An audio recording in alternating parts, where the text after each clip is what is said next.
Hello, adventurer. It's good to see you. You have made it to the morning grind.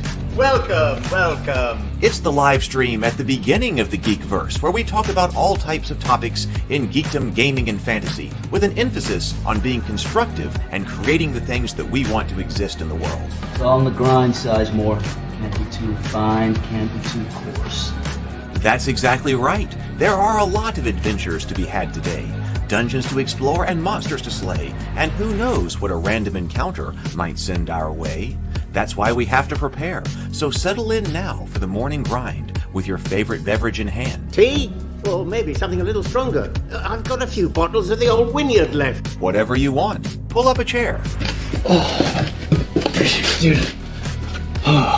If you're feeling fancy, how about a cappuccino? Or a frappuccino? Or how about an espresso? Just tea, thank you. Sounds good to me, Gandalf. Whatever you want. I'm just glad you're here. Everyone is welcome. You can just watch if you want. You don't have to worship anything you don't want to worship. Thank you, Mike. But be forewarned. Sometimes we get really strange characters around here. Wait, what's that you say? Why can't you come and be a part of the stream? My wife would disown me. Oh no, I bet she'll be fine with it. Come on in. Am I scared for my safety? No. What are we supposed to do? Everybody do the secret handshake.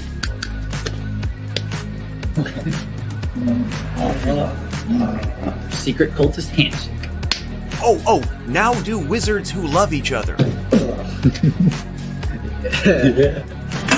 This, my friend, is a science. I still don't have gifts, but it's fine. It's all on the grind, son. Can't be too fine, can't be too coarse. Dude, this would be a sick place to bring the band. Indeed it would be, Dave. It really would. I'm seeing more people coming in. Welcome, glad to have you here. Oh look, here's someone new. Is this the cultist meetup? Yes it is. Come to hang out? Please accept me. I have nothing else. Okay, we accept you. Everyone's welcome here. Brought some snacks. Well, that makes things even better. You want some coffee? I don't drink coffee. You sure? It's cultist coffee. What makes it cultist coffee? I'm a cultist and I'm drinking it. Oh. Then I'll have some. What exactly is going on here? I'm seeing more people coming in. Welcome. It's so great to have you. Oh, and look, here comes another stranger. Can we help you? Yes, fellow cultists. I could really use some food. Oh yeah? Welcome. We have donuts. Oh, it's me. I'm glad I'm here. I'm sure you have a few questions for me, though. What's your name? Who do you work for? What god do you worship? Great questions, Rob. I'm Steve King, and I worship Nyarlathotep. No, not really. I'm just Heath, and I won't be worshiping anything this morning. But I will be your host. Welcome to the office. We're going to have a great time. I've got my coffee ready, because now it's time for the morning grind. If you could become a fish, that would be amazing. Then I could command you with my mental fish powers. Hey, good morning, everyone. Good morning. I'm sorry, I was a few minutes late. I was looking at something else and then completely lost track of time. So, good morning, everyone. Mike is here. Good morning, Mike. Good to see you. And Zero Theory and Zero the Blade. Good to see you. Good morning. We also have Tomocrat and Micah here. And James here. Good morning. Chase just came in. Good to see you. Yeah, hope everything is good, Micah. Okay, so Micah, yes, please do hit the thumbs up and subscribe if you are here. So we will, we're going here. So hope everybody's had a good day. I was up this morning, trying to do some writing, but man, things are just not progressing like I need them to. Good morning, Mark. Good morning. But that's all right. We're going to be here. Maybe we can have the good rest of the day here and kind of start it over with the morning grind here. Let's see. We're going to continue taking a look at this rules encyclopedia. I don't know how for many more days, but there were still some more topics. We had fun with it. Yesterday, looking at the advanced siege rules was pretty funny, actually. Very detailed. And but there's still some other topics here. So we'll just go until we've satisfied ourselves and gone back down memory lane, but also tried to learn what it is that made this hobby so appealing in the beginning and what it was about. And that's another reason I'm really interested in looking at the GM section of this and figuring out what it says to do as the game master. All right. I didn't really have a whole lot of news this morning. I was kind of looking for some news, but I didn't come up with any great elements of news this morning to look at. But that's okay. It is the weekend after all. One thing I'm interested in doing is looking. I want to look at what's going on with Games Workshop, because it has been a long time since I have looked at Games Workshop materials. The last time was probably when I was still around the time when Lord of the Rings was coming out, and I was into the Lord of the Rings battle game. I've never really been into Warhammer 40K. But also, I heard, like this was a while back ago, didn't I see something that they were going to bring back Warhammer Fantasy Battles or something like that? So I want to look at that and see what's going on over there with them. All right, let's go to the morning messages here, because this is the last day of April. I don't really know what happened to April. April was kind of ridiculous. I feel like April just came and all of a sudden it went. So let's go ahead and finish up with April, because this is the last day for the channel members. If you would like the mugs, the Fish Do Not Drink tea, Cultist coffee, or Witch's Brew this month, and today's the last day of the month, there is a code. I should probably post that again after the show. But you can go over to the community tab, and there's a code to get $7.99 off the any of the mugs on ravenkeep.net.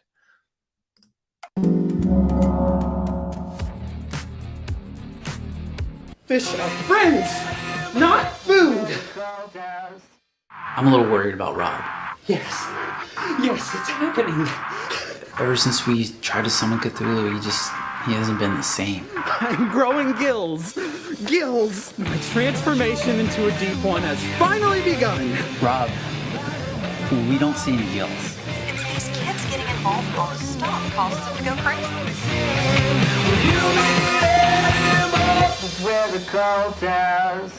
If you need to catch up on the Cultist show, both Season 1 and Season 2 are on my YouTube channel. Just go to the playlist. Each episode is about 5 to 7 minutes long. This month, there are several things going on ravenkeep.net. First, War of Kings is the game of conquest, kingdom building, and strategy that my brother and I developed. It's Catan meets Risk, but there are only 5 boxes of War of Kings remaining, and the game won't be reprinted. Also, Enchantress, the game of wizardly combat, also designed by my brother and me, is on ravenkeep.net, but there are just 6 copies of that game left, and it will also not be reprinted. So if you'd like either of these games for your table, please pick up one from the website now. If you've been enjoying what I'm doing here on the channel, please consider becoming a channel member by clicking that join button. Your support is so important, and this month, we have a special offer for all of the channel members. If you join, you'll get a $7.99 discount on all of the custom mugs from ravenkeep.net, Cultist coffee, Witch's Brew, or Fish Do Not Drink tea. Once you've joined the channel, just check the members only post on the YouTube channel's community tab for the discount code. Remember, all orders from the website of $99 or more ship free, but I can only ship to the United States. And thank you for being here with me live on The Morning Grind. And if you're watching on replay, welcome to you as well. It's great to have you here. If you're enjoying The Morning Grind, please click the like button and subscribe to the channel if you're not already. It will really help the channel grow, and I would be very thankful. We also have the Ravenkeep Discord server you can join if you would like to be a part of the community. Alright, that's what you need to know. Let's get to the main topic. Let's see. So, Zero Theory says there has been some controversy over 10th edition. Now, I did see that briefly. That 10th edition, that's 40K, right? The 10th edition of 40K is coming out. I played it with my brother Seth once. We tried it out. Maybe we were playing wrong. I would try it again. I also don't really have the need or time, or I don't have the need to have a gigantic Warhammer 40K army. Given infinite amount of time and resources, I like the not this. Well, I do like the Space Marines, but the Imperial Guard. I would have done an Imperial Guard army, but I just didn't. We liked it, and we played it, but we just didn't get into the rules all that much. So maybe we're playing wrong. I would try it again, but really don't have anybody to play with. James says Warhammer Fantasy is coming back. Yes, info is on a slow drip at the moment. Okay, that's why I went over there and was trying to check something on the website, but I didn't see that. Fantasy was my jam. I'm still upset they killed it. Age of Sigmar is fun, but plays very much like early editions of 40K and nothing like Fantasy at all. Yeah, I didn't get into Sigmar at all. It kind of looked looked very much like the 40K stuff that when Seth and I played, we were like, eh. But we played a lot of fantasy. We played a lot of fantasy. Oh, thank you so much, Brett. Brett has sent a super chat in. Brett says, appreciated the hard work on dinner and a board game Friday night. Thank you. I am very glad. I'm glad you enjoyed it. I had so much fun playing it and putting it together, putting together dinner and a board game and playing it. I'm looking forward to doing more. This afternoon, I suppose I need to cook something. We're going to do it again Friday night. I got to think about that. But thank you very much, Brett. I really appreciate the super chat. I'm glad that it was what you were looking for. I'm glad you enjoyed it because I know you've been looking for more Hero Quest for a long time. Hey, Robert. Zero Theory says, I find the 40K lore more interesting than the game. Yeah, I don't know anything about... I know the lore is deep, but I'm not familiar with the lore. I know a lot of people love it, but it's just not... Because I didn't get into the game, I also didn't get into the lore.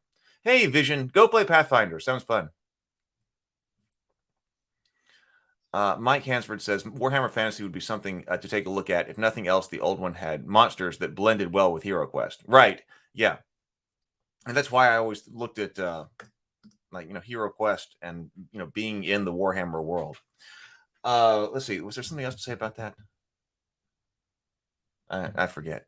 On the other hand, I will take a look at Warhammer Fantasy again. I'd be interested to see what they are doing. But, I was trying to get my my nephews into Warhammer or into some type of tabletop strategy game, but I just couldn't.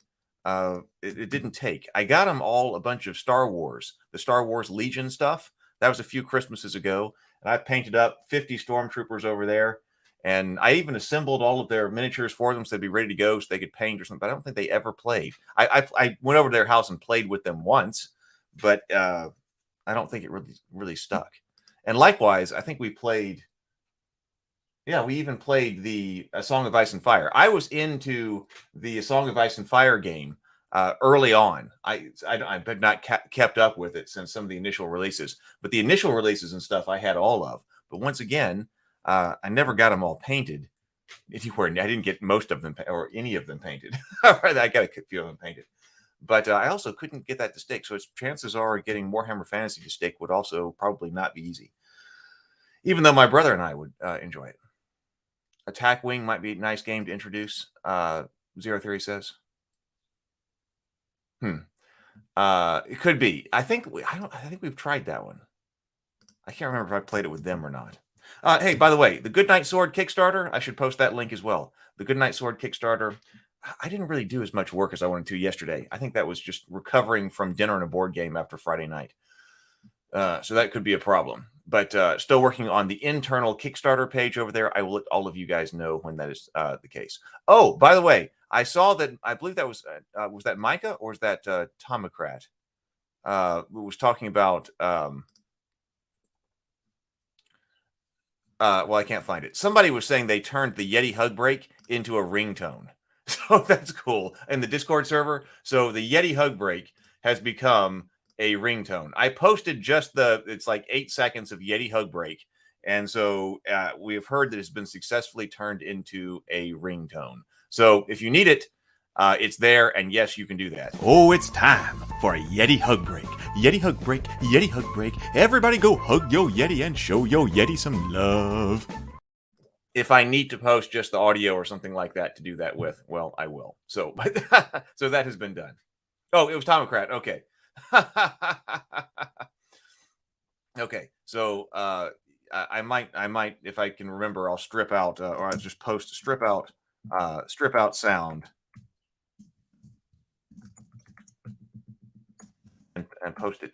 Oh, what's wrong with my keyboard?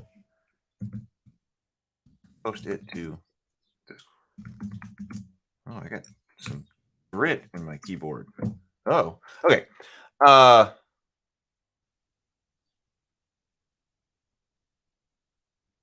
Chase says I should probably mention that I only talked about GDW because a couple of people ended up at Games Workshop. The two companies don't have any relation. I don't want to confuse anyone.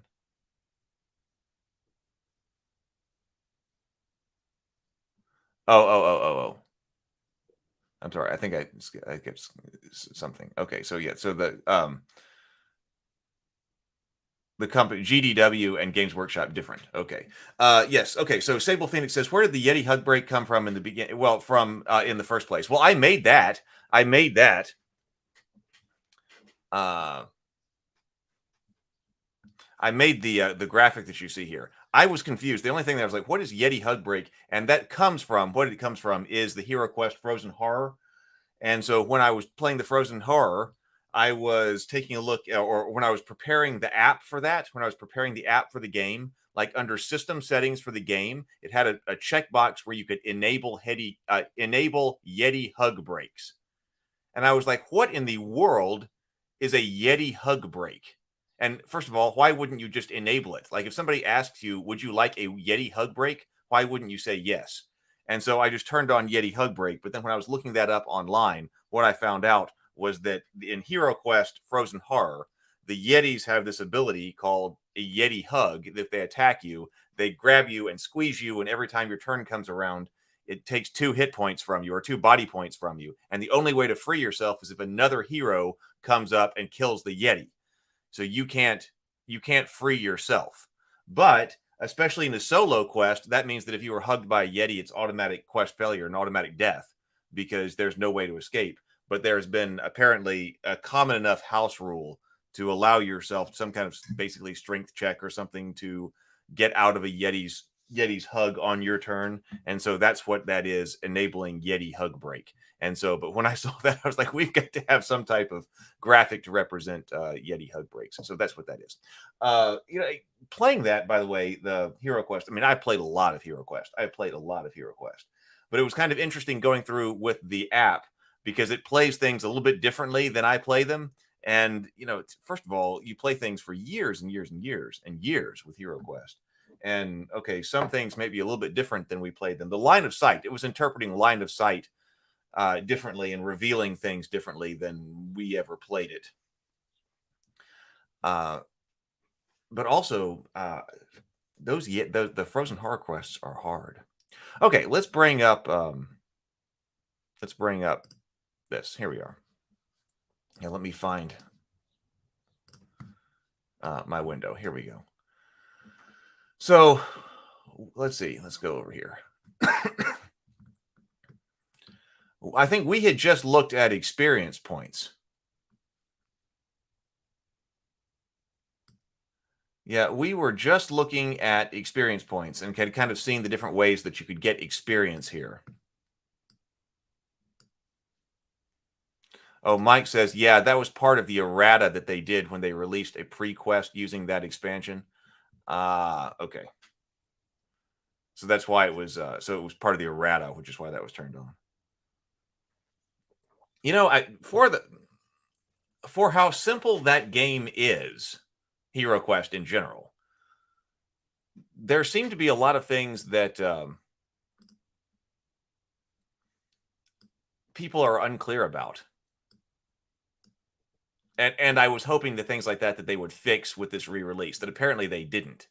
So I was aware that even for being so simple, we just played the way we played. But apparently there is some controversy over a number of things and number of rules interpretations in Hero Quest. And they just didn't fix them for the re-release. It's just a straight re-release.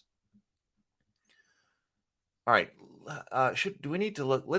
Okay, non-player characters. Let's briefly look at that. But I'm really interested in getting into strongholds and domains. But NPCs probably have something to do with strongholds and domains anyway, as hirelings and such. Okay, so non-player characters.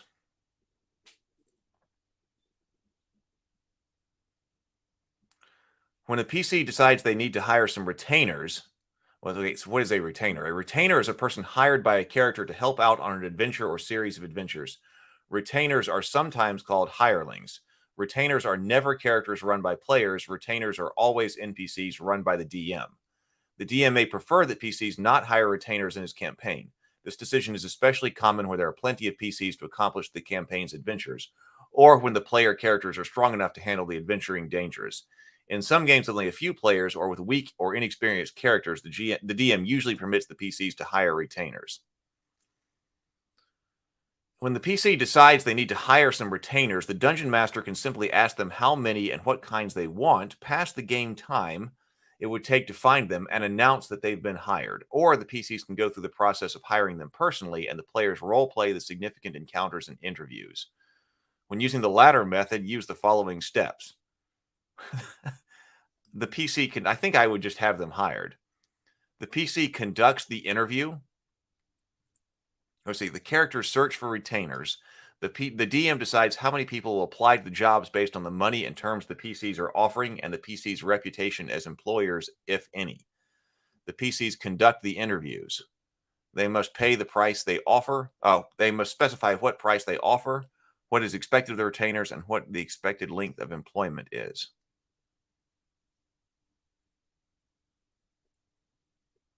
So, let's see. Remember that some interviews will be with one NPC who's the leader of his own small band.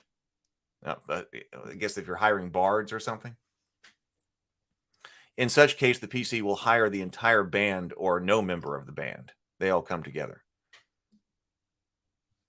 Hey, Stray. Welcome, Stray.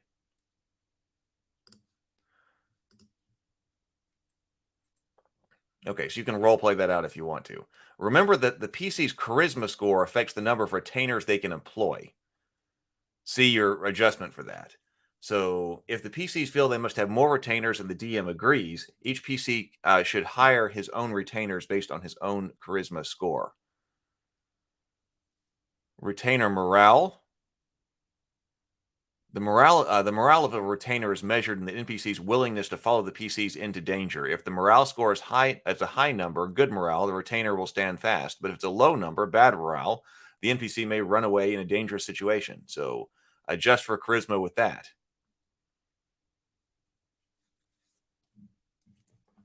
Retainers do not get treasury, they just get their salary. Treasure, they just get their salary. Mercenaries. Mercenaries are hired soldiers who will fight and perform typical military tasks. They do not normally go on dungeon adventures and will only participate in certain wilderness adventures, fighting other armies, clearing monsters around a castle, defending a castle, etc. So that's I was wondering what the distinction between the retainer and the mercenary was going to be. Yeah, like the torchbearer would be a retainer, but mercenaries, that sounds, maybe that's more of a domain level thing. Mercenaries are often hired to guard a castle or a stronghold. The following costs only cover normal upkeep. Mercenaries will ordinarily own their own weapon and armor, but stronghold owners will need to employ armorers and smiths to keep the armor and arms in good condition. During wartime, double all costs shown. So this is mercenaries table right here.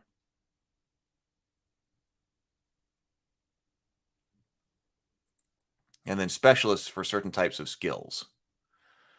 All right, so now we get to it. Strongholds and domains. Yeah, our group, Rogue Thinker says, rarely used hirelings or retainers.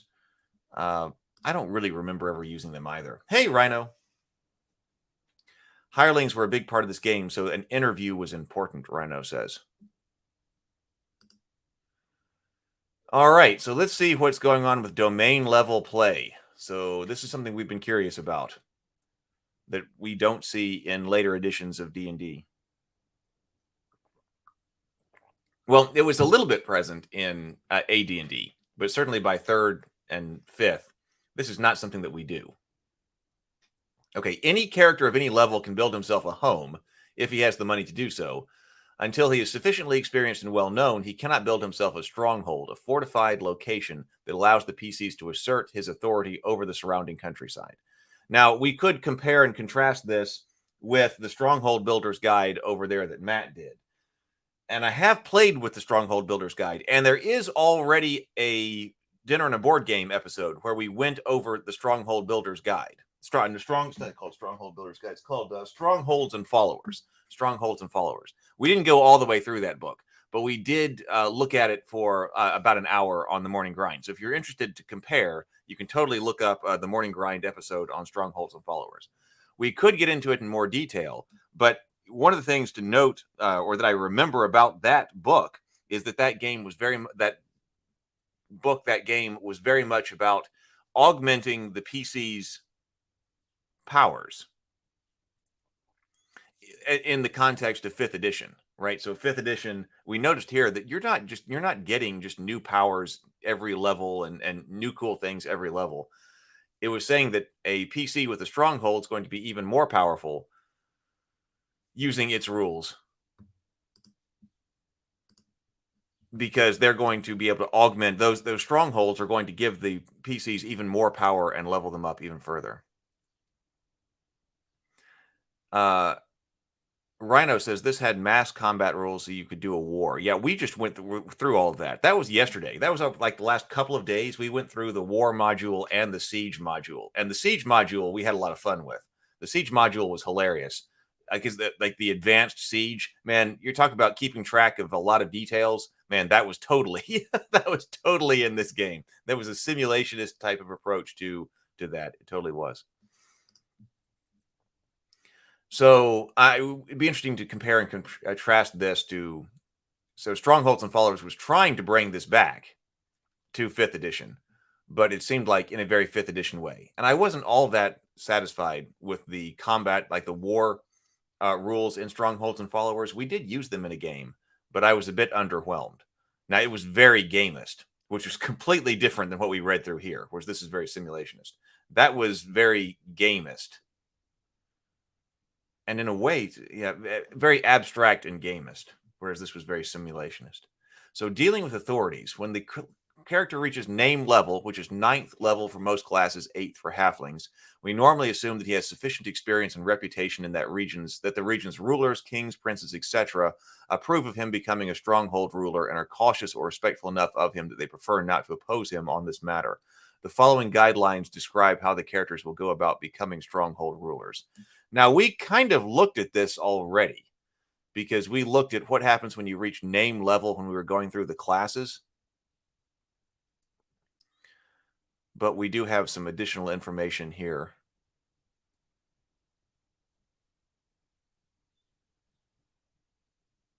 On clerics, getting money from their clerical order. It says druids do not build strongholds, employ mercenaries, or hire civilian employees. But druids, remember, that's like a specialist class that you can go to once you hit 9th level for neutral clerics. However, druids do establish the sort of authority over their surroundings that other name level characters do. Local rulers ignore the presence of druids, pretending they don't exist, and druids normally confine their demonstrations of authority to people who abuse and wantonly destroy the forest protected by the druid.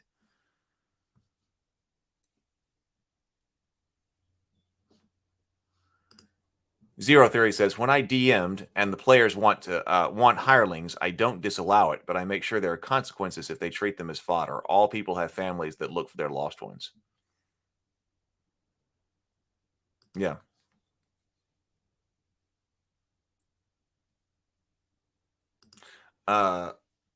Let's see. Now, of course, in that Hero Quest module in Frozen Horror, I can hire mercenaries. And I do really want to play still. I started trying to paint up some of the advanced Hero Quest miniatures and to play, because I really want to try that out, but I've never been able to try that out with anybody. So I want to try out advanced Hero Quest, and hiring mercenaries is part of that as well. Fighters, you've got lots of stuff here about actually becoming a noble lord here, becoming a baron. The scroll of rulership is drawn up, signed by the ruler and the character, and is given to the fighter as proof of the ruler's approval and support. The fighter returns to his territory and rules over that territory. In times of war, the fighter must lend military aid to his ruler. If the fighter's territory is being invaded, the ruler will supply the fighter with military aid if the fighter indicates that he needs it. Feudal obligations here. Mystics, thieves, independent strongholds. If you've been denied the ability to create one, you might bide your time. Or settling in the wilderness. The character might instead decide to take all his worldly goods out into an area considered true wilderness. No human or demi-human ruler ever lays claim to this land. There, he can build his stronghold and be its ruler. In doing so, the PC is declaring his independence from the former ruler and establishing his own little nation. This could anger his former ruler, or that ruler might approve and hope the PC will be a success, so the ruler can later make treaties and alliance with him. The PC can choose his own title of rulership if other dominions near him are near. If other dominions are near the newly founded dominion, however, their rulers may react unfavorably to the upstart depending on the title assumed.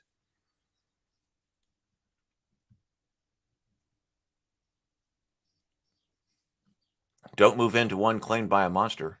Okay, so here is our a fighter who follows the normal procedure for becoming a stronghold ruler typically becomes a baron. This section details other titles of nobility in the game, titles the character can aspire to, and titles of nobility the character will be dealing with. In your own campaign, you may not wish to limit the acquisition of standard noble titles to the fighter alone.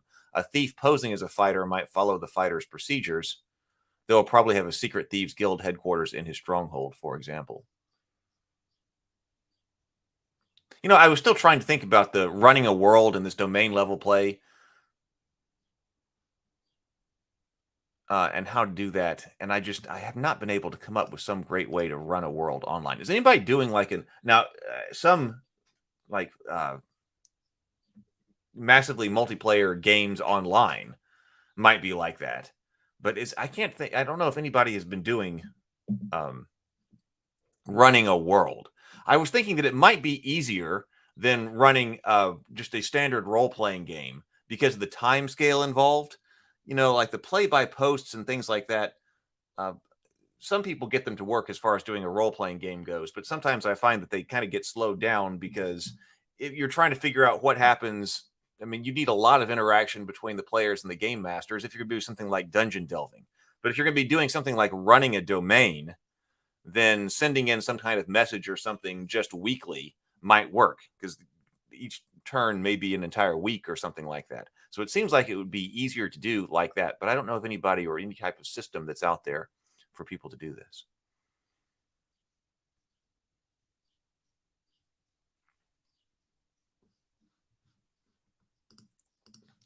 So I still don't know about that either. I'm still working on those things. Those things are turn over in my mind all the time, but I haven't come up with a great way to do it yet.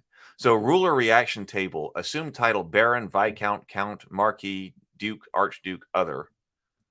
Percent chance of nearby ruler reacting. Is that reacting badly? If you assume a title, what's the probability that a nearby ruler will react? Oh, the baron will react. Oh, see, I was thinking that the baron will react because he's the lower rank, but the viscount might not react to a baron. A duke is unlikely to react to a baron.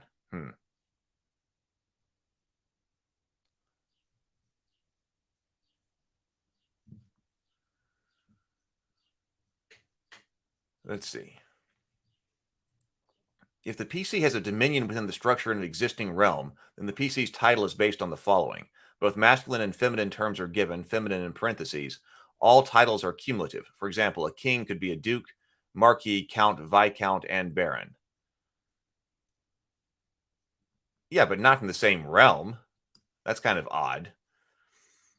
Because ordinarily, like, a king can't be in fealty to himself.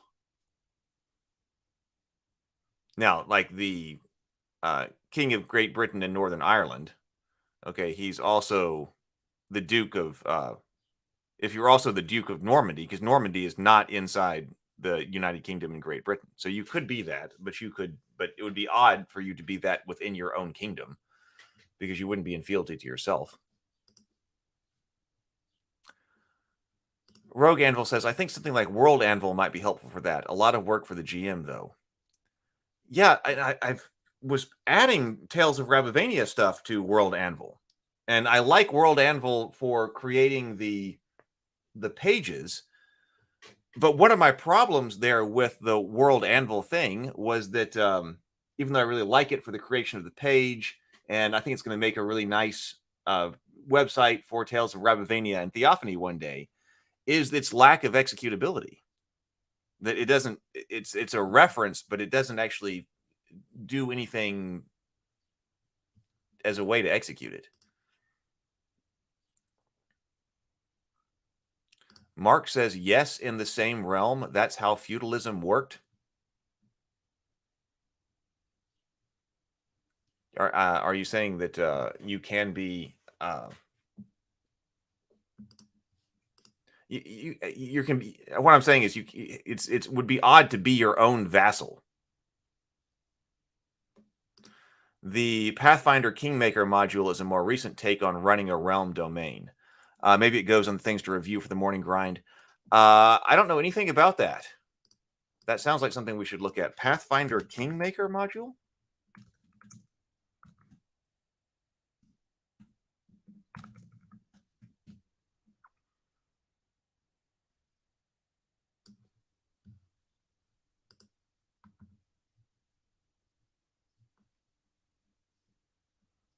Okay, we'll check that out. Could be. Maybe that's some way to execute this.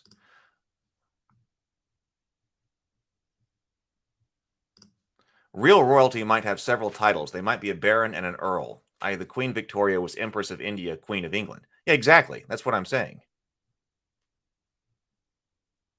Because she can simultaneously be the Queen of England and the Empress of India, but she can't be her own vassal. Yeah.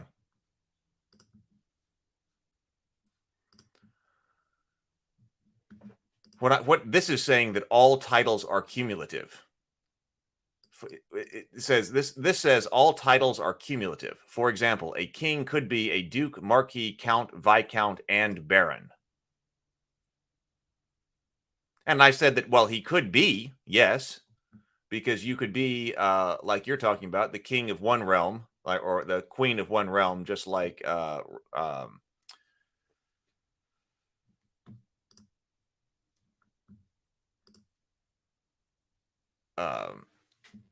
Rhino Watcher was saying. Chase says I would second Kingmaker. Okay, interesting. I hadn't heard of that one at all. Okay, a ruler who loses or leaves a dominion may keep his title gained through rulership, regardless of current status assets. Okay. A baron rules a dominion of at least one stronghold and the population needed to support it. The dominion is called a barony. Right, so we just keep getting larger here. A viscount rules at least one or more baronies, at least one of them through a baron. The greater dominions have no special name. A viscount may also be a baron and thus directly rule a barony, or may choose not to keep that duty as desired. A viscount can only become a count by adding a dominion by conquest. Other methods of adding dominions do not change his title. A viscount may appoint seneschals. A count is a viscount who adds a dominion by conquest and rules at least 3 lesser dominions. A greater dominion is called a county. A count can only become a marquis by adding another dominion by conquest. So a marquis is a count who has added 1 or more dominions by conquest. If other dominions are added by another method, the title of duke can be gained. So I guess this makes sense. I guess the duke is a marquis who has added 1 or more domains by any method. Further additions do not alter this title. The greater dominion is called a duchy. A duke may appoint seneschals, barons, viscounts, counts, and marquis as long as the dominion requirement is met. So this is kind of a weird way to do it, I think. But I guess in the context of that's how you do this. Like if you're trying to, if you're looking at these, I think as game terms, then I can get it. Because if you become a king, we're about to become, so if your character could start off as an independent baron, and then according to game terms, you go conquer somebody else and you become a viscount. Then you go conquer somebody else, and so you call yourself a count. And then you conquer something else and you call yourself a marquis, and then you conquer something else and you call yourself a duke.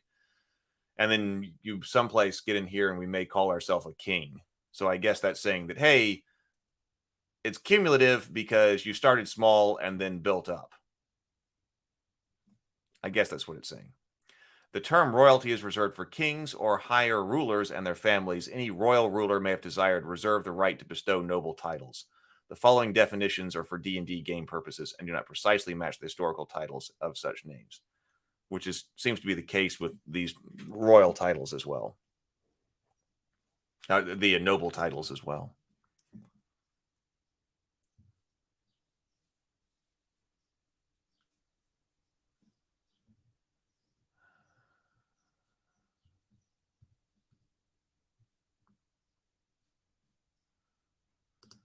Noble Faulkner says, King of the English, Duke of the Normans, Duke of Aquitaines, Count of the Angevinians remained use until King John. Well, I know, that's what I'm saying. Right.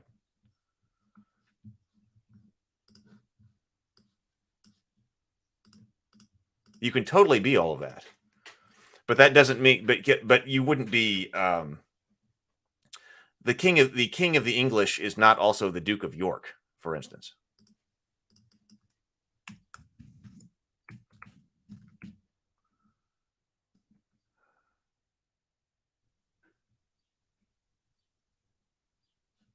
All right, Wikipedia is saying that Rhino says King Charles III is the King of England and the Duke of Cornwall.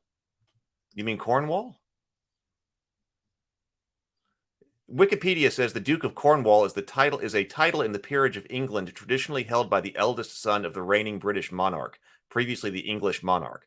The Duchy of Cornwall was the first duchy created in England and was established by a royal charter in 1337.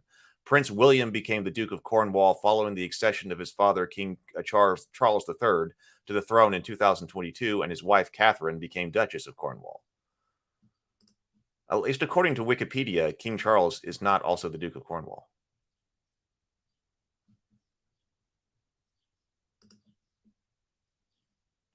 Sable Phoenix says, this whole section of the book makes me wonder if Paizo were thinking of it when it created the Kingmaker adventure.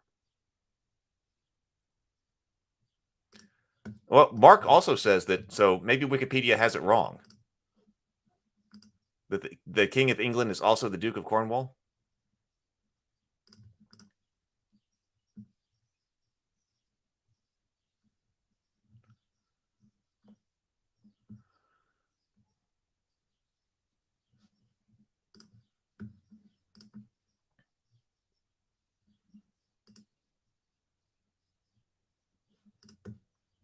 It would seem now there is a duchy that provides the royal in England. There's a duchy that provides the royal income, right?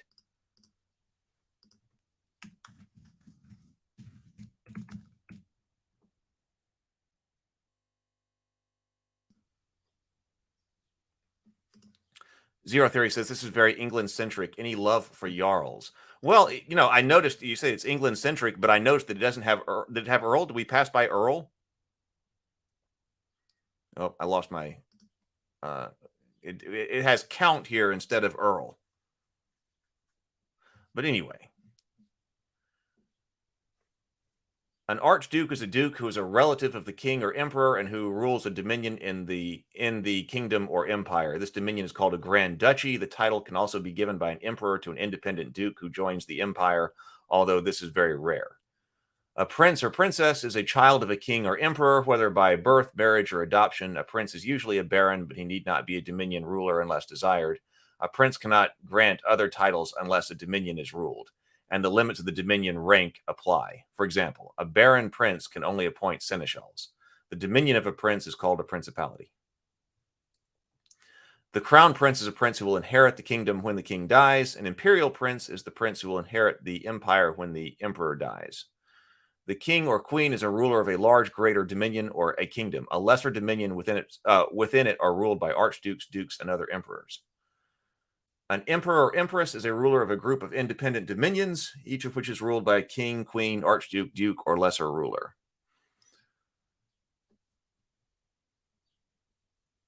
But this is also going back to this idea of the cumulative titles. Even if you don't go up to the rank of king,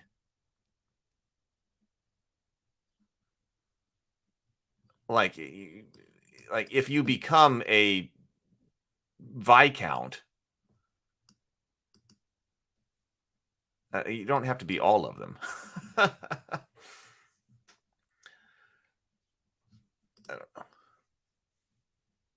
Yeah, Aquitaine was in southwest France.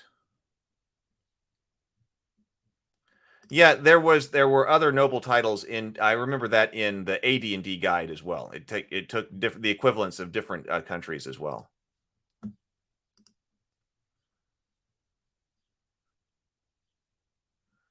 Let's see. The construction process. Once a PC has gained permission to build a stronghold, or in the case of magic users, simply decided to build the stronghold, he must first clear the local area of monsters. The local area constitutes a 1-map hex, an 8 by 8 mile area. And we've generally gone to 6-mile hexes, right? So the local area is 1 hex. The character enters the area with a force of men and either fights or negotiates with any monsters in the area. The area is considered clear when all significant monsters in the area have been killed, driven off, or persuaded through bribery, threats, and persuasion or mutual defense agreements to leave the PC subjects alone. Note, normal local wildlife does not constitute monsters for this purpose.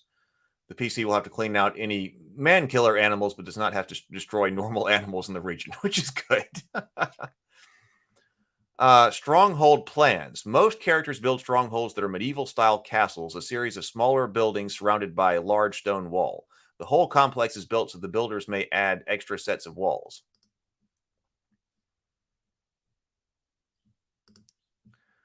Some of the elements normally found in a keep are the keep, a strong defensive building that are the castle's defenders may retire if the walls are breached. Barracks to house hired fighters, a manor, the normal home for the character, his family and servants, or simple wall defenses, such as small tower plus gatehouse. A full castle complex can easily cost over 250,000 GP. When drawing stronghold plans, the designers need to allow for thicknesses of walls in his drawing.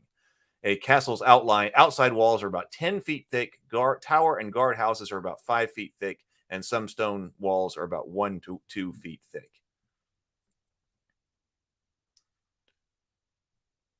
The fortification table gives you the price and characteristics of the building blocks that put together to make a stronghold.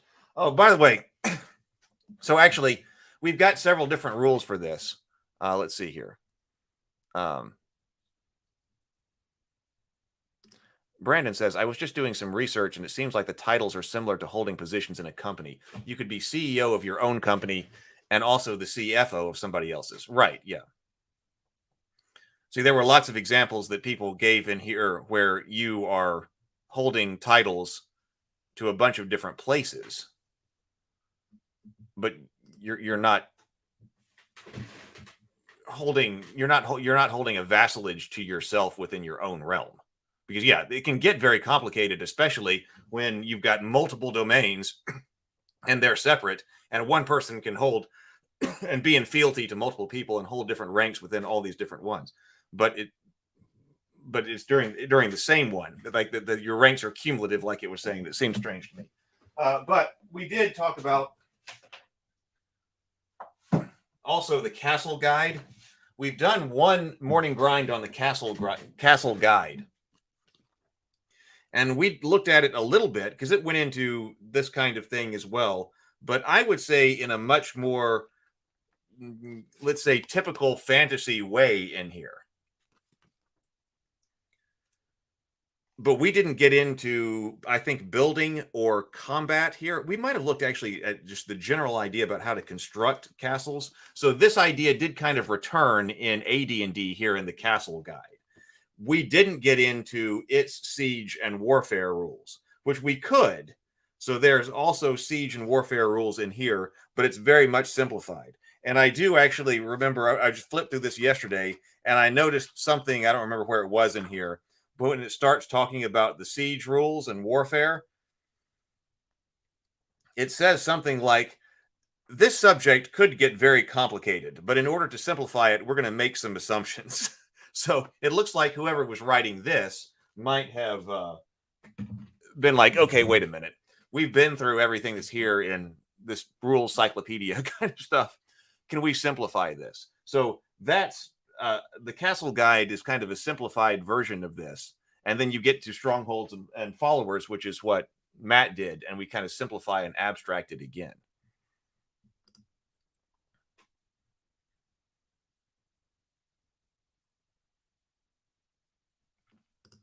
Right. Yeah. Because Cornwall provides the income to the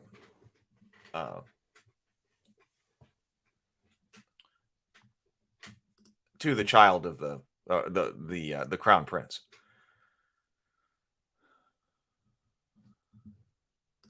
Hang on, I've got to remember the other duchies in England.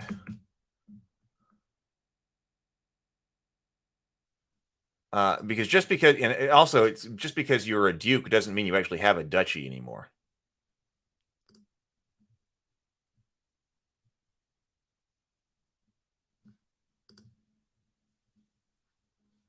Current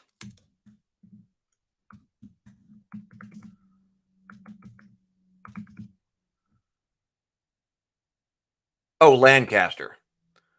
That's what I was thinking of. The Duchy of Lancaster is a private estate of the British sovereign. That's what I was thinking of.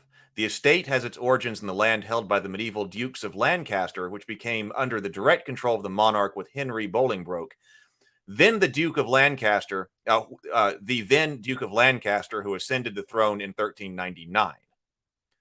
See, but here's the thing. In 1461, King Edward IV confirmed that the duchy would be inherited by the monarch, but held separately from the crown estate and other assets which belonged to the monarch.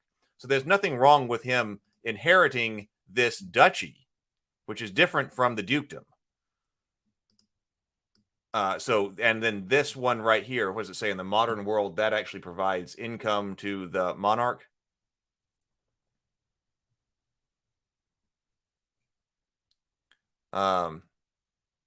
Both the Duchy of Lancaster and the Duchy of Cornwall have special legal rights not available to other estates. The advantage of the Duke, let's see.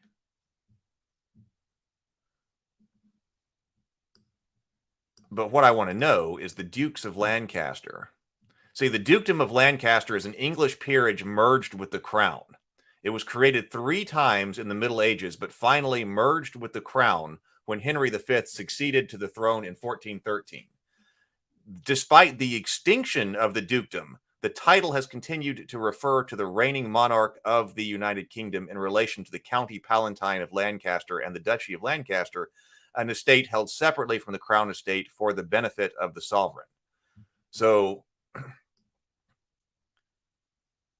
third creation.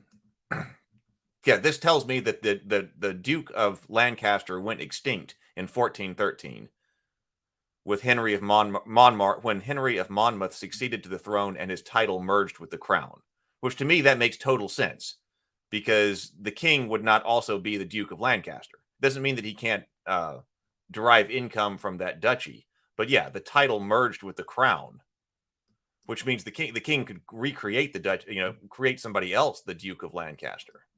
But the King of England or the King of United Kingdom and Great Britain right now does not also need to be the Duke of Lancaster. If any of that made sense. Because Lancaster is within the kingdom. Okay, so construction here. The DM may adjust the amounts for special circumstances. See, we're talking about time and construction. So we've got building blocks right here. So strongholds and dominions, fortification tables. This tells us our building blocks of our castles: barbican, battlement, building wood, building stone. We've got cost, AC, hit points. This is BR. That's what goes with our war and siege rules right here. That's like battle rating or something. Keep square, moat unfilled, moat filled, tower bastion, tower round, castle wall. Arrow slit. These plus internal walls and modest furnishings can be part of the building design by adding 25% to the cost of the basic structure. Each type of item plus adds 25%. Thus, a stone building that comes with reinforced doors, tile floors, a roof of fine wood, stone stairs, shutters all over the windows, and decent furniture would cost 7,500 gold pieces instead of 3,000. Oh, so that's the double daggers, and that's on several of these. the finishing details here. Okay, at least somebody understood. I was trying to remember Duke of Lancaster, so I'm glad that was an interesting diatribe.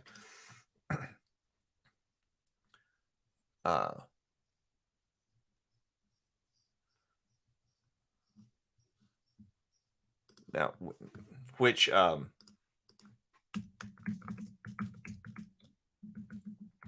think, to pursue that one level further, what I was talking about, I think what I was trying to say is illustrated by the difference between the Duke of Lancaster and the Duke of Normandy. Because the king, now, Charles, should become the Duke of Normandy. So he is not the Duke of Lancaster, because Lancaster is within his own kingdom. So he just governs that directly. But he is the Duke of Normandy, and even the Queen was the Duke of Normandy. So that's where things can get confusing. That's because Normandy is not in the United Kingdom and Great Britain. The Duke of Normandy was a vassalage of the King of France. It remained a French royal province thereafter, still called the Duchy of Normandy, but only occasionally granted to a duke of the royal house as an appanage.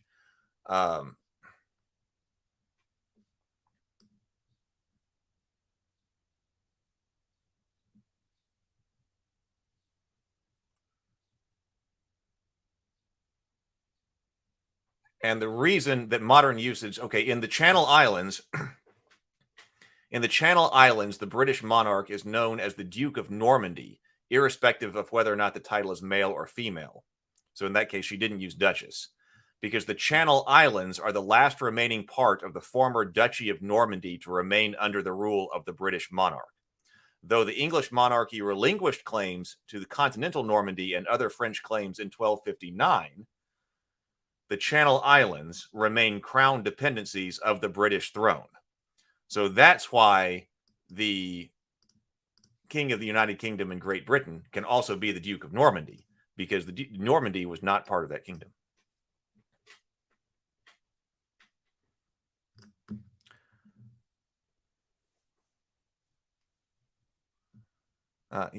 Rhino Watcher says a king can make and grant any titles they want, right?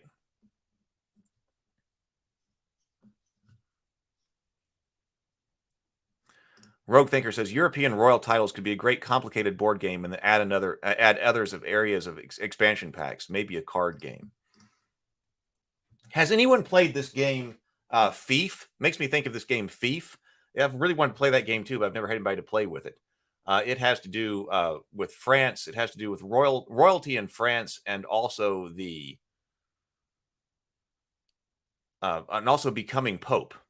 You're trying to become king, and you're also trying to become popes. You have this overlapping politics of both church and church and state. I really wanted to play that one, but I have never had people to play it with. Stronghold retainers. So all of that is all the different building blocks, like they were saying, building blocks of your particular stronghold. So stronghold retainers. Once the 9th level or higher character PC builds a stronghold, he often receives troops and retainers to staff the stronghold. The type and number he receives varies with his character class. So how many people come up and hang out with you? Druids, once again, do not build strongholds and therefore do not gain stronghold fighters. Fighters, this is our classic example right here. Once a fighter has become a baron or baroness, up to 50 normal men and fighters of level 1 to 3 will come to apply for jobs and training.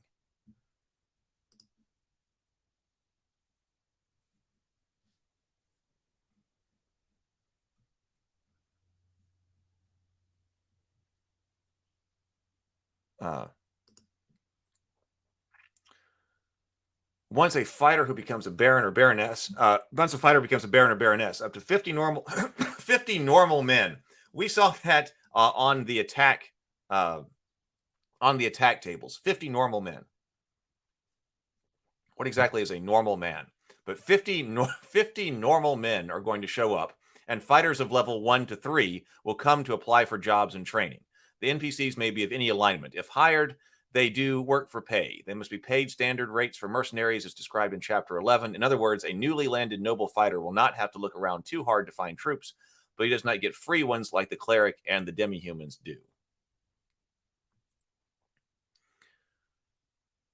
Stronghold staff. Every stronghold is maintained through a work of many people. The staff's size can vary widely depending on the title of the ruler, the size of the stronghold, and so forth. The following details apply to an average human stronghold.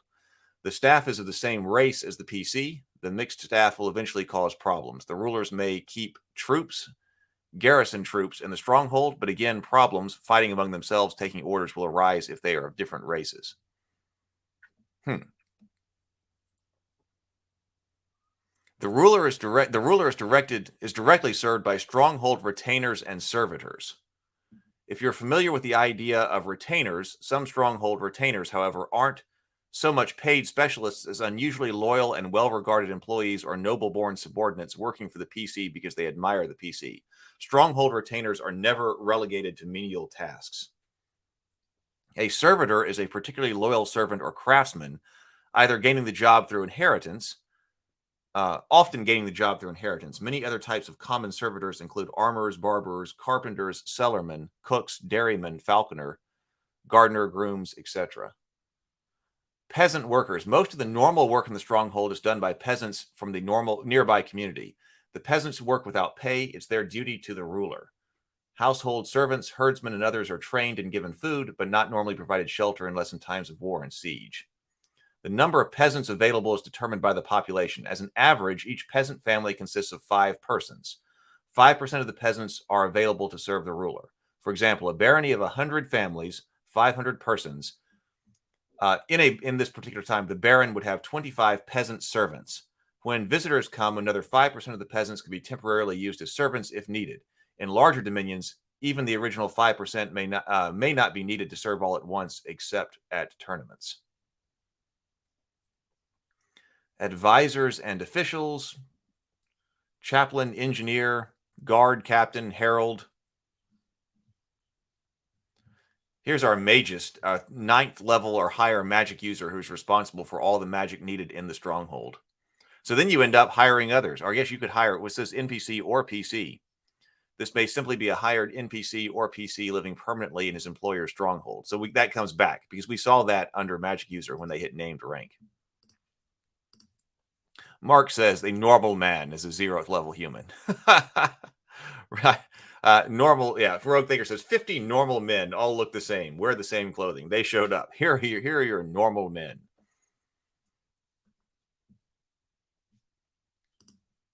But amazingly, all like different types of food, Zero Theory says. All right. Specialist positions. When the ruler is the liege of other rulers, count and higher, the lesser rulers may send their sons and daughters to the liege as servants for their training. A squire is the son of a noble who acts as a servant while being trained as a fighter. When the PC acquires the title of a count, a squire is the son of a noble who acts as a servant while being trained as a fighter. We've talked quite a bit about the relationship between knights, paladins, and squires, actually. So this is interesting that a squire is actually in the service of somebody being trained as a fighter here. I think that's something that should be explored in other texts, that relationship between fighter, squire, and paladin.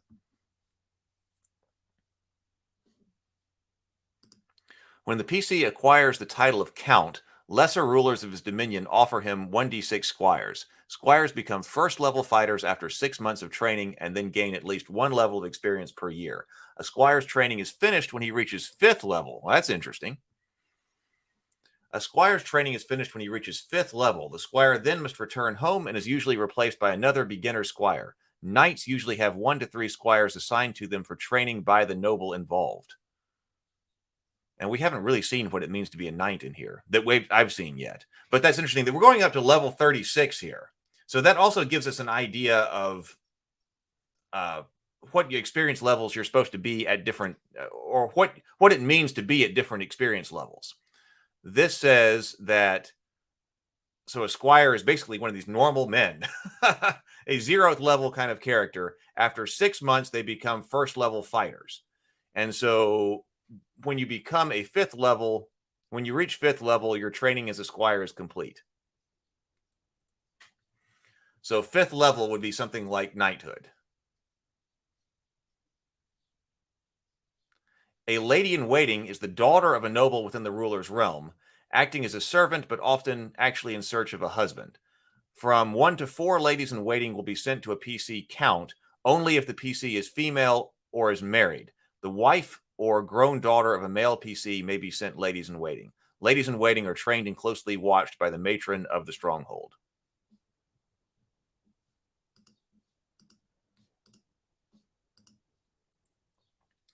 After the stronghold is built, all cleared areas will remain free of monsters as long as they are patrolled. Patrol often ranges up to 24 miles from the stronghold, but jungle, swamps, and mountains require a garrison to be built every 8 miles to keep the area clear.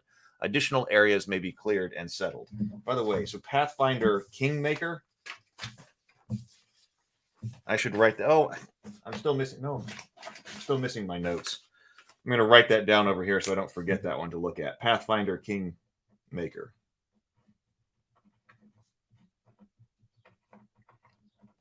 It is on the list now.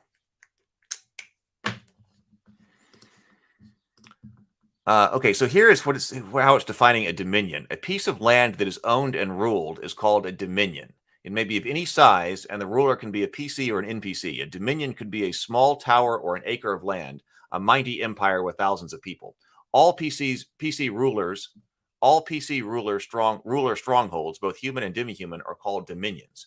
Most dominions are part of larger territories. The ruler of a dominion typically swears an oath of service and fealty to a greater ruler. The smallest dominion is called a barony. Any larger area containing 2 or more baronies is very generally called a greater dominion and may have any of several names: county, duchy, kingdom, etc. It's definitely using that barony as a building block here. Basic information. When a dominion is established, the DM must determine details of its size, location, population, and resources. When this is done, he can determine the dominion income. Changes in population, income, and so forth are checked once per month of game time. So, size. New dominions usually cover 24 miles, 1 map hex. So here we're using 24 miles. We saw something about 8, right? So I guess these are different size, different scale hexes. Larger dominions are certainly possible, but a PC should start with the smallest one is best. So new dominions, 24 miles. So that's the area of size for basically a barony. Every hex of land is one of 3 types: civilized, wilderness, or borderlands. When starting with a map of major terrain features, starting with a map of major terrain features, the following guidelines may be used to determine what type of hex could be based on terrain: clear, settled, mountain, desert, jungle, ocean. Any area that is 1 to 6 map hexes, 8 miles per hex. This up here says 1 map. We're inconsistent on what 1 map hex is. 1 map hex up here, 24 miles. But here, any area that is 1 to 6 map hexes, 8 miles per hex, from a city or larger town is civilized. Peasant farmers are needed in every dominion to work and settle the land. As an average, each peasant family has 5 productive members. The normal starting number of peasant families present varies by the type of hex map. Now, we were already told, some people were talking about in the comments earlier, that some of our population growth statistics in here are inaccurate. Shocker. I can't believe it. I can't believe it. After all of this, something about our population levels and population growth are not going to be perfectly realistic.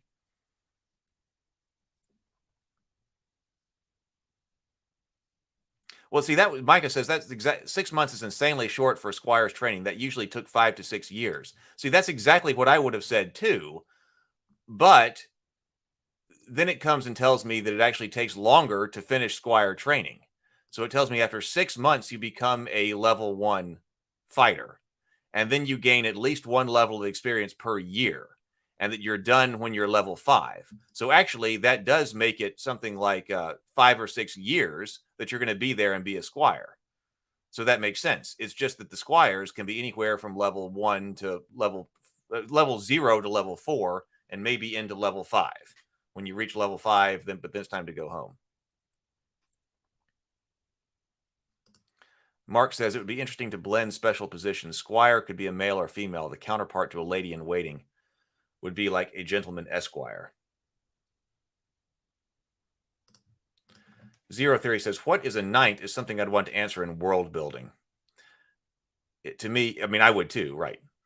To me, it's about a strong adhesion to an oath. What that oath says, however, is where the fun starts. Well, it'd be about an oath, but for me, to me, being a knight is also about military service. But in certain world building, you could certainly have more honorific knighthoods like we have today.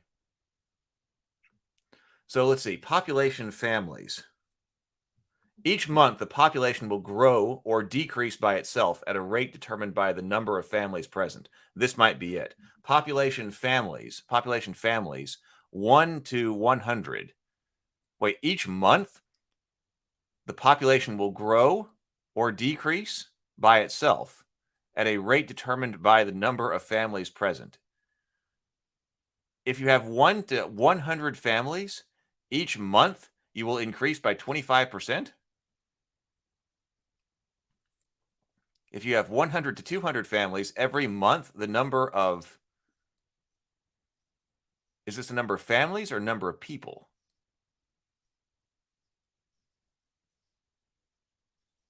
Maybe this is the growth of people.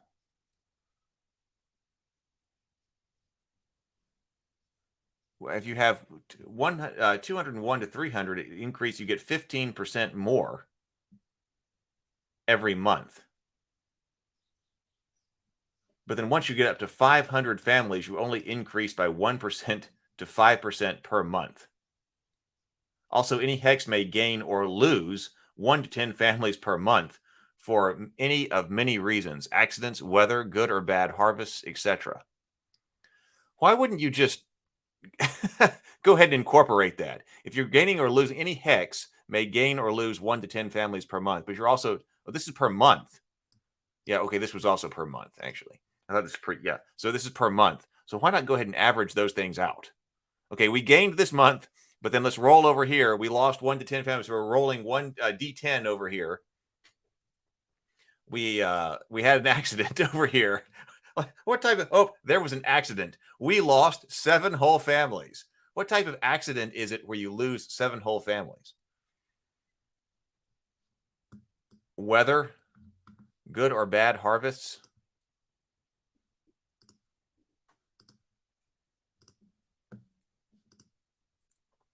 Dominion resources. Every dominion has natural resources, either animal, mineral, or vegetable. The exact type can vary widely.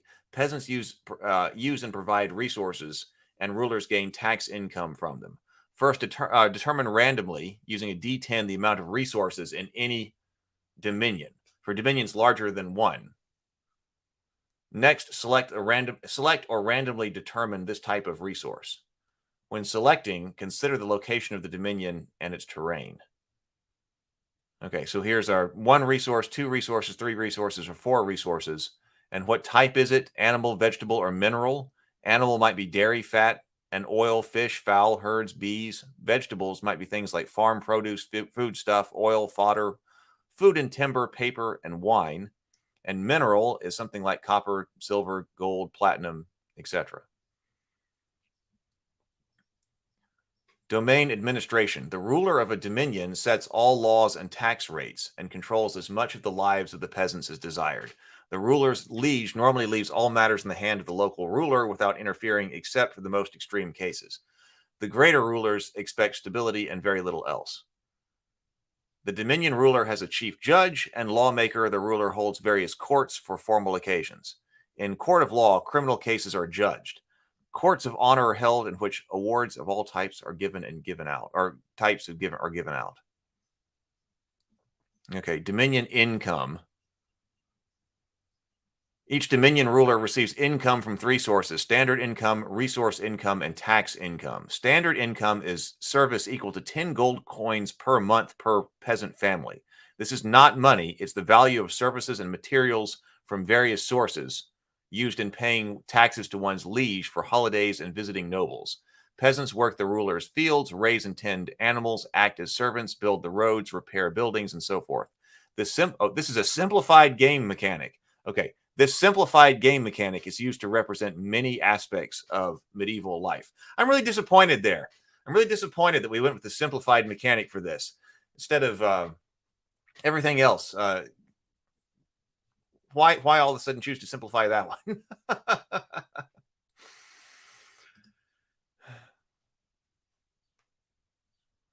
Yeah, I know. Brandon says losing that many families seems pretty high, given each family is 5 people. Like a bad storm came through and killed 50 people. Exactly. I know. So that I think that section, we had been warned that section was a bit wonky. I mean, a tornado could. I mean, we got tornadoes here. Yes. Gosh, this is so freaking simple. I was coming here because I thought we were actually going to be exacting in our domain administration.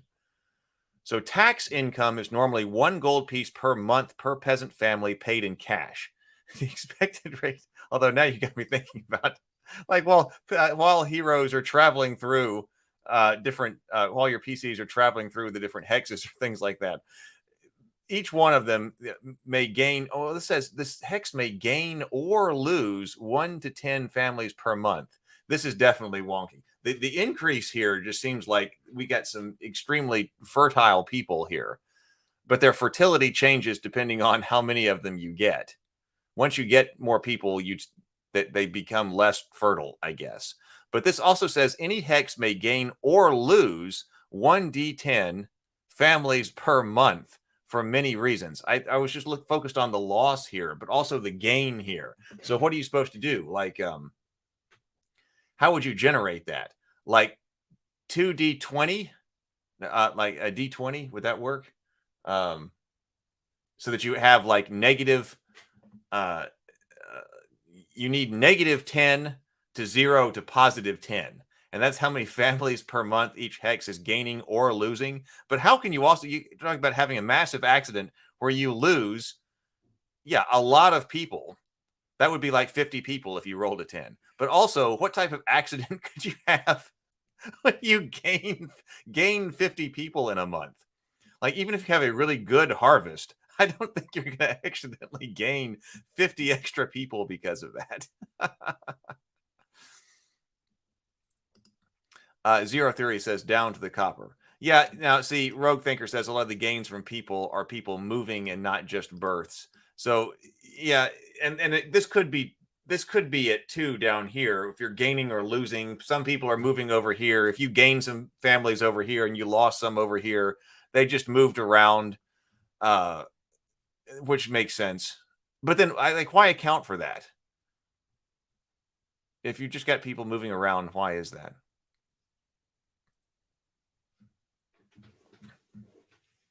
I don't know. Yeah, I think that could probably be fixed a bit. All right, you get tax level income. Resource income varies by the type of resources. Animal, 2 GP per peasant family. Vegetable, 1 GP per peasant family. Mineral, 3 GP per peasant family. When a new domain is completed, all incomes begin after 1 month.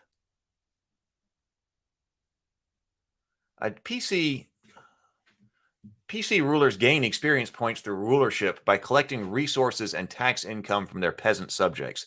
A PC or PC ruler gains 1 experience point for each gold piece of resource and tax income, but none for standard income or salt tax income. Experience points are gained at the end of each month. Now, I was not expecting that. I hadn't thought about that. So you're gaining experience points. The PC or NPC ruler is gaining 1 experience point for every gold piece of resource and tax income. As DM, you may want to make the PCs work for the experience points by fighting monsters, battles, worrying about drought, etc. So, for example, a PC swears fealty to an NPC count and receives an existing wilderness barony of 1 map hex. It has 200 peasant families with 1 mineral and 1 animal resource. The player decides to use the standard tax rate. In the first month, the PC Baron receives 3,200 gold pieces worth of income, 2,000 GP of standard income, 1,000 GP of resource income, and 200 GP of tax income. For that month, the PC gains 1,200 XP from Dominion Rule. However, if the PC does nothing in the game, he shouldn't receive less.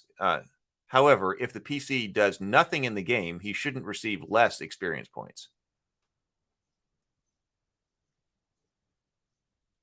Okay. During the second month, the population increases by 40 families, 20% of 200, and 5 others come of age by random roll for a new population of 245 families. God, you're going to have to recalculate this every month of game time.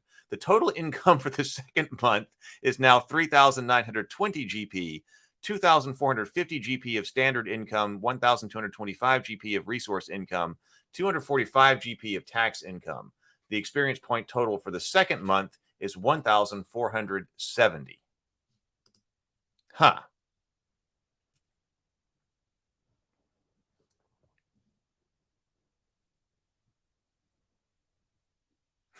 Outbreak, lose 50 families.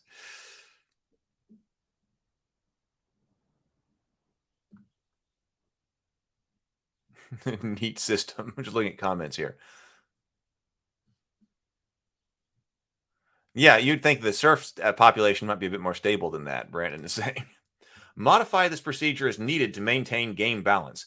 PC should not gain vast amounts of XP by avoiding adventures. A PC should gain no more than 1 level of experience for 12 to 18 months of rulership, not counting XP from adventures. PC overlords gain no XP for the payments from their lesser rulers, the salt tax. These payments are usually in the form of troops or merchandise, but may be cash. This income has already been credited to the local ruler and cannot be counted as XP for other rulers. Some dungeon masters may object to PCs receiving experience for passively remaining in a dominion. There are ways to discourage PC inactivity. The DM could increase the chance of a coup by 10% for every year the PC stays in dominion, or 5% every month. Alternatively, the DM may apply, that sounds like if he would leave, that would be more likely. Alternatively, the DM may apply double the normal chance of unnatural events per game month. Make sure the players know these penalties in advance. Okay, record keeping. This is probably going to be intense. Okay, let's see what type of records we are supposed to count. Okay, it was Kronos who was talking about that. Yeah, Rhino says you calculate this real time every real time month, so it's almost play by post style game.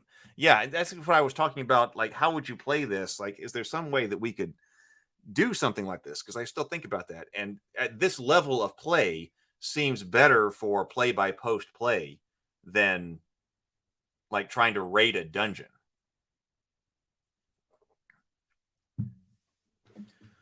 Everybody could be playing by post on the domain level. The world could be run by post. See, because I was talking about that, I brought up the point. I think it was last episode or a couple of episodes ago that the holy grail of gaming to me has always been to be able to have rule systems, different games, and I think they should generally be, or my idea was originally they're standalone games. They could be played independently, but that you had the rule set so that you could go from any level you wanted to any level you wanted to. So basically a role-playing game where you're just managing one person to the kingdom level play. So like a role-playing game, a skirmish game, or a warband game. Not worried about the difference between those right now, but like a skirmish game or a warband game.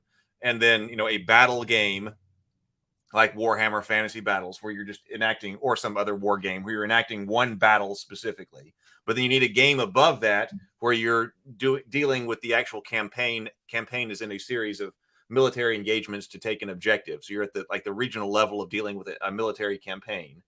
But then you go to a level above that and you're dealing with like the resources of the kingdom and all the regions of the kingdom and stuff like that. And you go above that and you're talking about running the world. So some of these upper levels you could probably play as play by post, but then you need to get people together to play the lower level games. But each game needs to be able to, each higher level game needs to be able to simulate and subsume everything beneath it, because you might not have time or a desire to play out some certain battle. So the campaign level needs to be able to simulate that battle.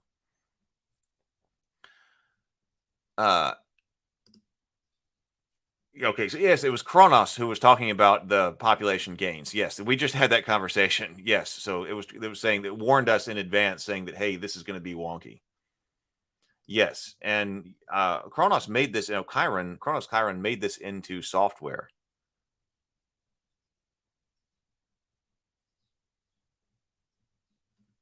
Which is what you'd have to do. I mean, even if you're playing by post. Now, of course, you could do it.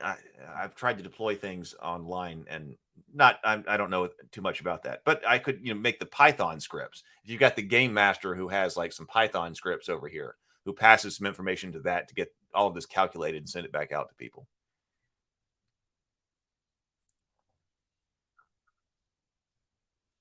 Yeah, and you're supposed to have multiple characters, right? Which I also like.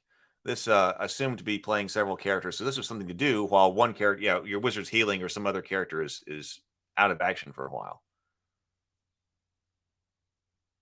Look up module Norwald.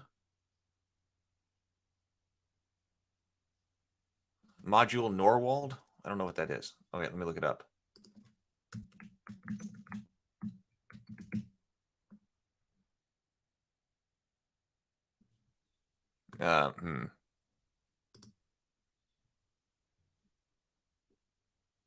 Okay, I'll have to look at that up later. Zero Theory says, although not like this, Blades in the Dark makes a distinct separation of rules between downtime and heist. This could benefit from something like that.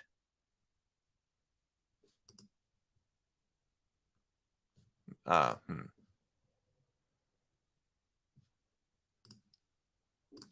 right, so record keeping. Like I said, I'm sure this is about to be insane. Let's check some of this. Oh. The player should now have notes on the location size, the population of the domain, the number and types of resources, the 3 incomes, a total income per month, and total experience gained per month. The income is added to the Dominion treasury, kept by the character. Note that the treasury is a combination of cash, merchandise, and so forth. Merchandise is assumed to be sold when possible using trade routes. The value of the treasury is used to pay for troops, new constructions, and other things. Only part of the treasury, 20 to 50%, can be treated as cash during any 1 month. The rest is paid out as the liege tax. The PC may add cash to the treasury as desired. The player should keep a record of the following Dominion details: Dominion size and type of hex each, current population, number and type of resources, current treasury, both cash and total. Dominion expenses. The overall cost of maintaining strongholds is assumed to have already been deducted for all incomes. Whoa! The overall cost of maintaining strongholds is assumed to have already been deducted for all incomes. No extra money need to be spent by a PC ruler. Whoa! Again, how unrealistic. What kind of simplification of that? However, other costs may occur that must, in italics, be paid. All Dominion costs are subtracted from the Dominion treasury at the end of each game month. So if the Dominion is part of a greater Dominion, 20% of all income must be given to the higher ruler each month. Such payments are usually made in the form of military troops and occasionally merchandise. Second, 10% of all Dominion income should be paid to the theocracy, the local clerical order, which is most prevalent. Although this is not absolutely required, it's highly recommended. If this tithe, 10th, is not paid, no cleric will be permitted to perform any service in that dominion, including all forms of curing. If less is paid, certain services may be withheld. The theocracy has limited patience. Well, that's interesting.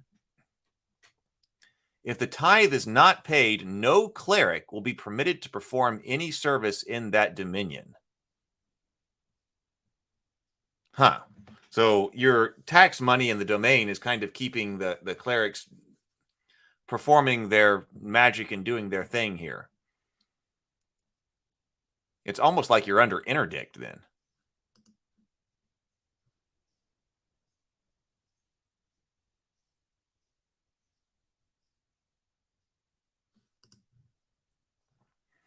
The costs may include, but are not limited to, the following: advisors and other troops, entertaining visitors, holidays and feast troops, and tournaments. Visitors. Any ruler visiting a stronghold will expect to receive the service and comforts of home. This can be quite expensive, especially during visits from nobles. The basic cost in gold pieces per day of visit. The cost includes all costs for supporting the noble's retinue. When more than one noble visits at once, use the highest title applicable. For each titled visitor accompanying the higher ruler, add 50 GP to the cost. The cost includes one feast per day, but does not include any gifts given to the visiting ruler, a common practice. Cost per day for visiting. All from Baron 100 to Emperor 1,500. Remind players to consider these costs when characters visit their own lesser dominions. Oh, a duke's week-long visit to a baron could put the poor baron deeply in debt. Although peasants and other subjects of a dominion are loyal only to their immediate ruler, or, the duke could foot some of that bill, like to maintain his own, that he's going to go, he's going to do something like that. Like, seems like maintaining yourself at some level would be appropriate.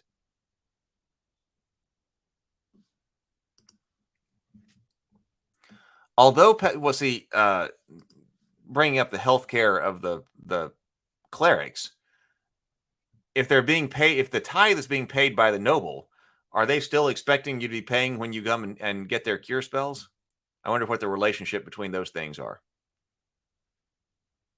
Because it's not like you get the raised dead free, right? I don't know. I haven't looked at an actual Dungeons and Dragons module like this. But in the AD&D module, it was telling you what type of cost it required for the clerics. You don't get that free just because, hey, the ruler is paying tithing the church. Holidays. Either a noble ruler or the theocracy may declare a holiday. This holiday affects all within the realm. For example, a king's holiday is nationwide. The cost of a holiday is deducted from the total income of the person declaring it. The clerical orders tithes, the overlord 20%, etc. If the holiday is declared by a count or lesser noble, the cost is 1 gold piece per peasant, 5 gold pieces per peasant family. If declared by a duke or higher ruler, the cost is 2 gold pieces per peasant. The theocracy usually declares 2 holidays per year. The king, if any, usually declares 1. So what is this? Confidence checks. We'll see what that is. Troops. One law of medieval society, perhaps the most important of all, is to support your liege. Failure to do so can mean loss of honor, loyalty, and support, dominion, and even life. The greater dominion can expect military support from its lesser dominions at their expense. No set number of types of troops are required, but 20% of the total income must be given to or spent for the higher ruler. Troops are an acceptable way of spending this income. If war comes, the overlord issues a general call to arms. Each lesser dominion must then contribute even more troops to the armies of the greater dominion, possibly led by the lesser ruler. In addition, a peasant army, troops class poor, is raised in times of war to help defend the homeland. Normally, 1/10 of the total peasant population can muster joining the army. This number can be doubled if sorely needed, but the troop class then drops to untrained. The only cost of a peasant army is a corresponding loss of income, all 3 types. For example, if 20% of the peasants have mustered, the total income will only be 80% of normal for that month. Now, here is confidence level.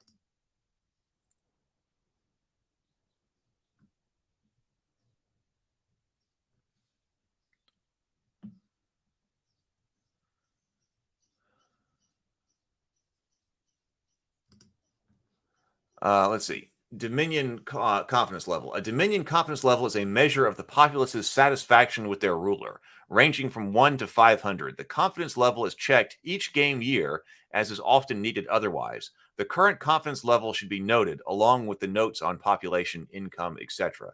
Determining the confidence level. The base confidence level of a Dominion equals the total of 151 to 250. So that's a D percentile plus 150, plus the total of all 6 of the ruler's ability scores. Okay, this level is the same at the beginning of each new year, regardless of changes or temporary adjustments during the year. That's the base level of confidence. D percent plus 150 plus all 6 of the ruler's attribute scores. Now, thank God. This says you may choose to create a more complex system based on the various factors of Dominion rule. Well, we should do that. Changing the confidence level. You may adjust the base number each month because of PC actions, events, and other factors as desired. A maximum bonus or penalty of 50 per month or 10 per item is recommended. Many things could cause a change in confidence level, including but not limited to the following: tax rates, number and tithes of visitors, number of tournaments held, number of advisors, officials or rulers, population growth or loss, weather, number of holidays, changes in nearby dominions, existence of bandits, wars, number and quality of magistrates and sheriffs, number and quality of military forces, number of strongholds, events of all types, relations with demi-humans nearby. So we're resetting this confidence level at the beginning of each new year. Changing rulers. Although a ruler can appoint others to positions of authority, such as given in each title description, taking away titles is a bit more difficult. A seneschal can be changed without trouble, but a change in noble rulers may cause a reaction based on the alignment of the deposed ruler. If the ruler was chaotic, no reaction occurs among ruled people. If the ruler was neutral, there's a 50% chance for reaction. If the ruler was lawful, the removal reaction is automatic. To find the exact reaction, roll 1d20 and compare the result of the Dominion confidence level using the following table. Confidence level, 1d20 roll. Violent reaction from the peasants. Unfavorable reaction from the peasants. Acceptable reaction, an acceptable reaction from the peasants. Favorable reaction from the peasants. So what is this? So confidence checks. Okay, a confidence check is made when a game year begins, a pleasure or celebration expected by the populace is canceled or not conducted. See holidays. A natural disaster occurs, an enemy military force enters Dominion territory, some other situation arises that could affect most of the Dominion.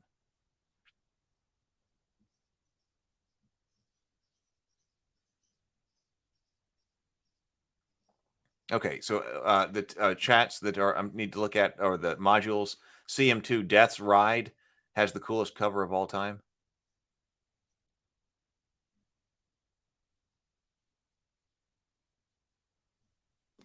Okay, so that gives us different examples of modules for this. I'll check those out after the stream. Do not roll a die to make a confidence check. Simply apply the results given below for the current confidence level, possibly modified by the situation. So 450 plus 500, the Dominion is ideal. Apply the following effects. All income is 10% greater than normal. Agent spying for other dominions may be secretly revealed to the ruler. 75% chance for each. If a random check indicates a disaster during the coming year, there's a 25% chance that it will not occur. No changes to the confidence level of the Dominion will reduce this level below 400 for the next check. Add 25 points to the confidence level for the next confidence check. You're thriving. Apply effects 1, 2, and 3. Dominion is prosperous. Apply effects 1 and 3. Dominion is healthy. Apply effect given for A, ideal, and apply 2 with a 25% chance per agent. The Dominion is steady. The Dominion is average. Nothing applies. The Dominion is unsteady. There is a 1 in 6 chance the confidence level will suddenly drop by 10%. The Dominion is defiant. Apply the following effects. Half of the peasants form a peasant militia. Use the War Machine mass combat system from Chapter 9 as needed. Special note, if a Dominion force is any population center equal to 1/3 of that, if a Dominion force is in any population center equal to 1/3 of the number of peasants, the peasants in that area will not form a militia unless the troops leave or attack. Tax income is 0. Standard income is half normal at best, at 1/3 normal in any area where the peasant militia exists. Resource income is half normal at best, or 1/3 normal in any area where the peasant militia exists. No demi-human clan within an adjacent dominion. No demi-human clan within or adjacent to the Dominion becomes involved unless attacked or provoked.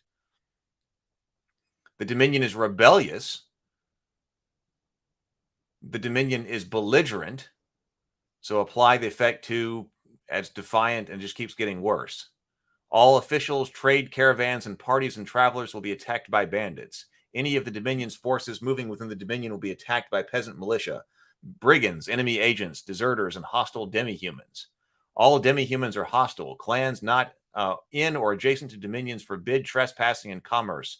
All treaties and agreements are revoked. There's a 50% chance per demi-human clan that the clan will provide the peasants with military support. Or the dominion is turbulent. All peasants are within open revolution. 95% of them join the peasant militia. No income is obtained. The confidence level of the dominion can never rise above 100 until the ruler is removed. Wow.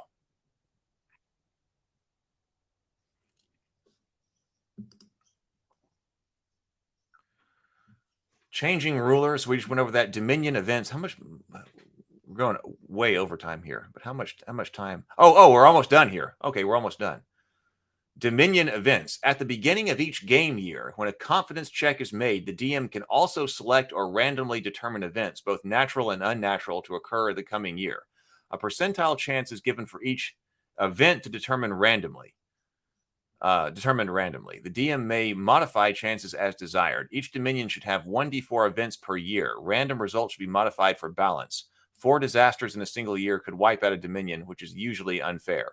Space does not permit detailed descriptions of these events. Oh my God, we ran out of space. Those included here will help to stimulate the DM's imagination. All of the following depend on the terrain, location, and details of the dominion. Natural events, things like comet, death of an official, ruler, etc., earthquake, explosion. Some wizard set something off someplace. Fire minor, fire major, flood, hurricane, market glut, market shortage. Let's see, resource lost, sinkhole, storm, tornado, volcano. This event constitutes a disaster. Unnatural events include things like assassination, bandits, birth and ruling family, border skirmish, lycanthropy, magical happening, resident specialist, new resident specialist, a spy ring, accidental death of official or VIP visitor, wandering monster with 20 hit die or more. All right, well, that's how you run your domain. That is domain level play here. When combined with warfare and stuff like this, yeah, definitely something that is not in the 5th edition PHB anymore.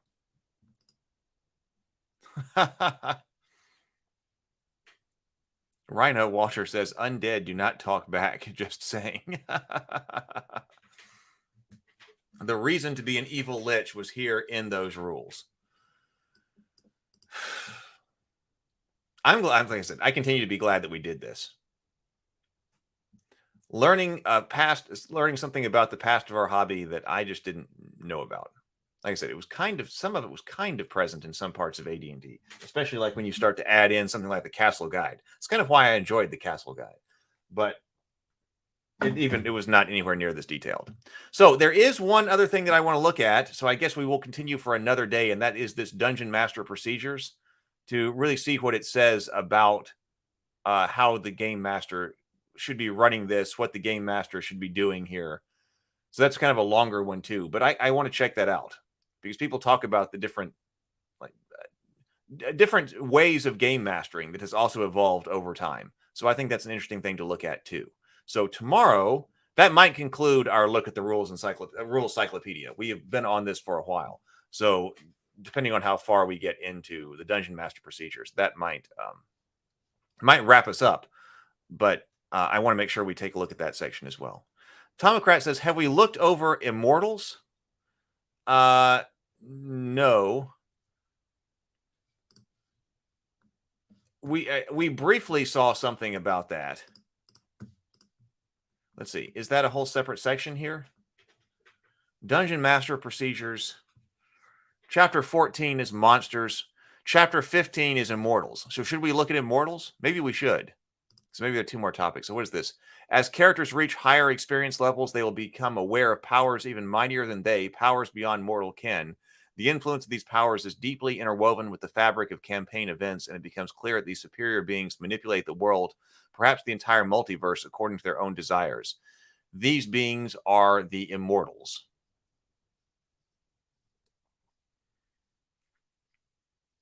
Maybe we should look at this. PCs becoming Immortals.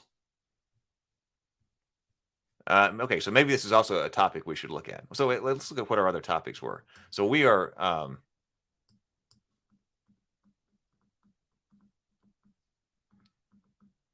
So Monsters, Immortals, Treasure is after that. Campaigning. Well, guess I thought this kind of would be stuff that would be under the Game Master side of things. Campaign tone and goals, player character goals, designing the setting, adapting the game to the setting, designing adventures and dungeons, running adventures. To me, that was kind of like the Game Master stuff too. So that kind of is Game Master stuff. The planes of existence, variant rules, ability scores and saving throws, demi-humans and the mystic experience levels, non-lethal combat. And then our appendixes are the D&D game world, the known world, the hollow world. Appendix 2, AD&D game conversions. This is Mystara and something else. So maybe we should look at Immortals. Yes, Sable Phoenix says, yes, look at Immortals. Okay, people are waiting for that? Okay, well then let's do that then.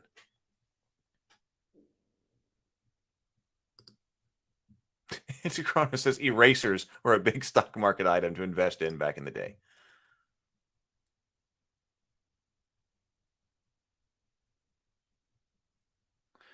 Brandon says these Dominion rules seem a little oversimplified. I wish they had gone deeper. Want to randomly generate name, appearance, age, and every single person in my kingdom. Yeah, who is that peasant? It was talking about, like, in the war rules, it was talking about knowing exactly the number of people that you have in your army. And like, what exactly, why can't I know exactly, randomly generate exactly who the 4th artillerist on ballista number 4 is? Oh, Mystara and Hollow World is the same place. Okay. Did not know that. All right. Well, all right. That was great. That was great. So that was a new part of D&D. If you're looking for some other stuff to watch, please do check out the Dinner and a Board Game. When I ran that was the solo play Dinner and a Board Game, or anything else on the channel. There is a lot here on the channel, so I would definitely encourage you, if you're looking for something else to listen to while you're painting miniatures or something else, check out other things that are on the channel. I have got work to do. Got to make it a good day. Let's make it a good rest of the day. It needs to be productive.